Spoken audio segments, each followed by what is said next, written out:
दीपाली गोयल। स्वागत है आप सभी का टारगेट गुरुकुल पर। तो आज हम मिले हैं कुछ और नए क्वेश्चंस के साथ। आई होप आप लोगों को अभी तक की जनरल साइंस समझ में आ रही होगी और इसी तरीके से आगे भी समझ में आती रहेगी। आज हम करेंगे कुछ नए क्वेश्चंस, नई वैरायटी, नए तरीके से। चलिए देरी न करते हुए शुरू करते हैं। लेकिन आपको अपना काम पूरा करना है। अपना काम यानी कि, क्योंकि अपना काम बनता भाड़ में जाए जनता वाला सिस्टम गलत है, ठीक है ना। अपना काम यानी कि लाइक, शेयर, सब्सक्राइब, कमेंट करके जाया करो भाई। कितनी बार बोलना पड़ता है ना। चलिए क्वेश्चन देखते हैं। पहला क्वेश्चन, स्त्री वाणी और पुरुष वाणी को पहचानने की ध्वनि की विशेषता को क्या कहते हैं? What is that characteristic which allow us to differentiate between male and female voice? तो जल्दी से सोचकर बताइए। मैंने बोला था आवाज तेज है या धीमी है, जोर के बोल रहा है कोई इंसान या धीरे से बोल रहा है कोई इंसान। ये बात कौन बताता है? ये बात बताता है इंटेंसिटी यानी तारतम्य। क्या स्त्री और पुरुष में ये फर्क हो सकता है कि पुरुष हमेशा तेज बोलता है, स्त्री हमेशा धीरे?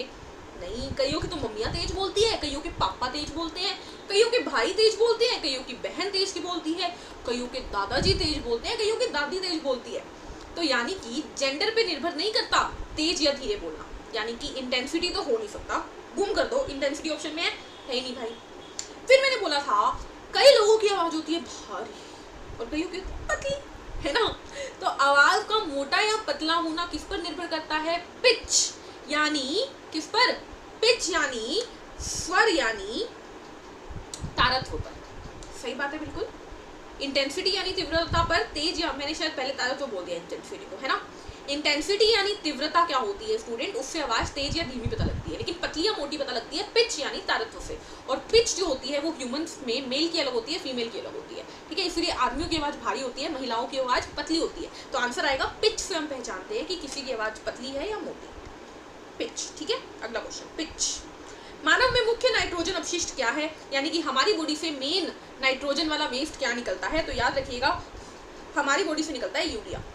क्या निकलता है? यूरिया, ठीक है। यूरिक एसिड पक्षियों में निकलता है और अमोनिया पानी में रहने वालों में, यानी कि जैसे कि मछलियां हो गई या फिर मेंढक हो गए, उनमें निकलता है, ठीक है। यूरिक एसिड जो होता है वो सूखा होता है, सूखा पक्षी निकालते हैं क्योंकि पक्षियों के पास पानी नहीं होता। और अमोनिया कौन निकालते हैं? मेंढक वगैरह, ठीक है। यूरिया हम लोग निकालते हैं। हम हमारे जो यूरिन होता है उसमें यूरिया ज़्यादा होता है, इसलिए नाम यूरिया यूरिन। समझ में आ रहा है कुछ? चलिए, निम्न में से कौन वायु प्रदूषक नहीं है?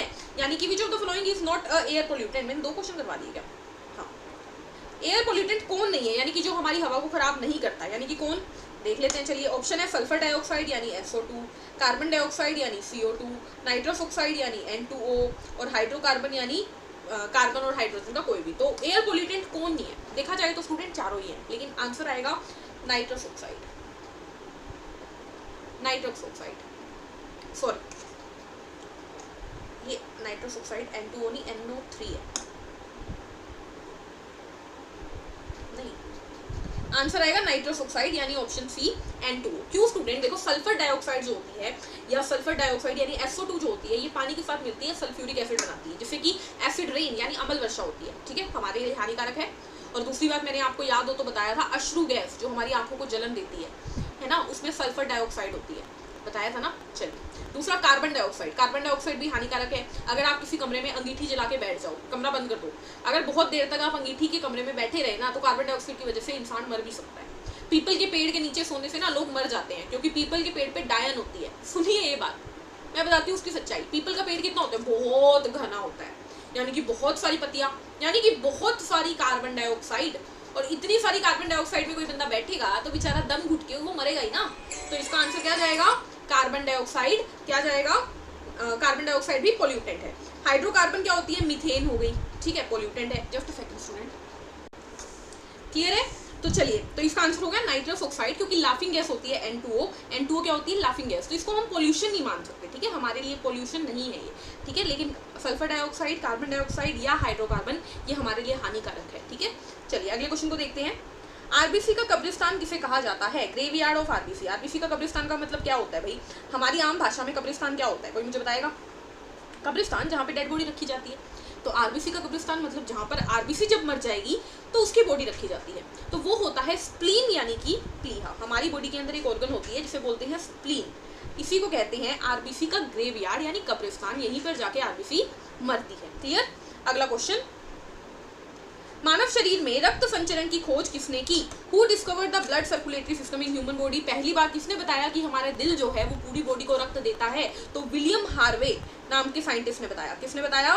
विलियम हार्वे नाम के साइंटिस्ट ने ये बात बताई कि मानव परिसंचरण तंत्र भी होता है। ठीक है, अगला क्वेश्चन, उभयचर में श्वसन की विधि क्या होती है? Amphoteric organism of the respiration by the process of, यानी कि क्वेश्चन में इंग्लिश गलत लिखी हुई है। The process of respiration in amphoteric organism is, amphoteric कौन होते हैं? जो जमीन पर भी रहते हैं और पानी में भी रहते हैं, जैसे कि मेंढक। ठीक है, मेंढक जमीन पर भी रह सकता है, पानी में भी रह सकता है, ऐसे लोगों को उभयचर यानी कि एम्फीबियन कहते हैं। क्या कहते हैं? एम्फोटेरिक नहीं, एम्फीबियन कहते हैं। और वो सांस कैसे लेते हैं? देखो, पानी के अंदर वो गिल्स यूज करते हैं। क्या यूज करते हैं पानी के अंदर? गिल्स। और हवा में वो लंग्स यानी फेफड़े। और दोनों जगह पे जब उनका मन करता है स्किन यानी त्वचा, यानी तीनों चीजें इस्तेमाल करते हैं। आंसर जाएगा उपरोक्त सभी। आंसर क्या जाएगा? उपरोक्त सभी। ठीक है, तो आंसर क्या हो गया? यहां पर दोबारा लिख देती हूँ, उपरोक्त सभी। ठीक है, all of the above. Next question, question number 47, neutron की खोज किसने की? तो न्यूट्रॉन होते हैं हमारे एटम के अंदर। एटम के अंदर न्यूट्रॉन होते हैं जिनमें कोई चार्ज नहीं होता। इनकी खोज किसने की स्टूडेंट? तो न्यूट्रॉन की खोज की थी चैडविक ने। किसने की थी? चैडविक ने। रदरफोर्ड ने केंद्रक की थी, यानी नाभिक की, यानी न्यूक्लियस की। बोहर ने इलेक्ट्रॉन के बारे में बताया था, एटम के बारे में बताया था कि उसके पास कक्ष होते हैं। न्यूटन ने कुछ भी नहीं किया, न्यूटन फिजिक्स वाले देवता थे। ठीक है, तो रदरफोर्ड, चैडविक ने न्यूट्रॉन की खोज की थी, याद रखना है।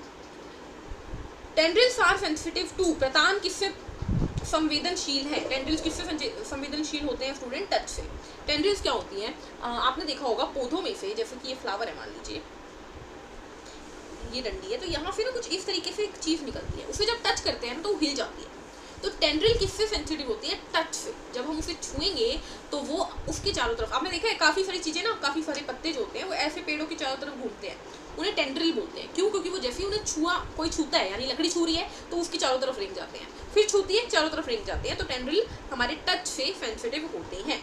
अगला क्वेश्चन, अंतरिक्ष यात्री को अंतरिक्ष में आकाश कैसा दिखाई देता है? तो आकाश वहाँ पे काला होता है। ऐसा क्यों? क्योंकि अंतरिक्ष में कोई एटमॉस्फेयर नहीं है। हमारे यहाँ लाइट है, लाइट एटमॉस्फेयर की वजह से टकरा के टूट जाती है, लेकिन अंतरिक्ष में कोई एटमॉस्फेयर ही नहीं है तो किससे टकराएगी? टूटती ही नहीं है, वो सारा का सारा काला नजर आता है। ठीक है, अगला लास्ट क्वेश्चन आज का, निम्न में से कौन सा एक महिला प्रजनन अंग है? Which of the following is a female reproductive organ? तो वृषण होता है टेस्टिस, ये मेल का रिप्रोडक्टिव ऑर्गन होता है।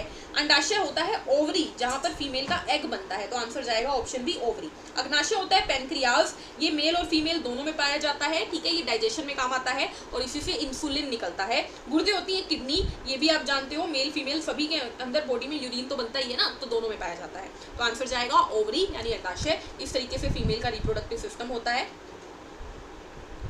ठीक है, तो यहाँ पर ये जो मैंने गोले बनाए ना, ये वाले, ये ओवरी है। ये क्या है? ओवरी यानी अंडाशय, यहाँ से ओवरी निकलती है। और ये क्या है? यूट्रस है, यानी गर्भ है, जहाँ पर 9 महीने तक बच्चा रहता है। ठीक है, तो इसी के साथ आज की क्लास को हम यहीं पे खत्म करेंगे। मिलेंगे नेक्स्ट सेशन में नए क्वेश्चंस के साथ। तब तक के लिए पढ़ते रहिए, मुस्कुराते रहिए, वीडियो को लाइक शेयर कर दीजिए, कमेंट कर दीजिए और चैनल को सब्सक्राइब कर दीजिए। Take care, thank you, bye bye.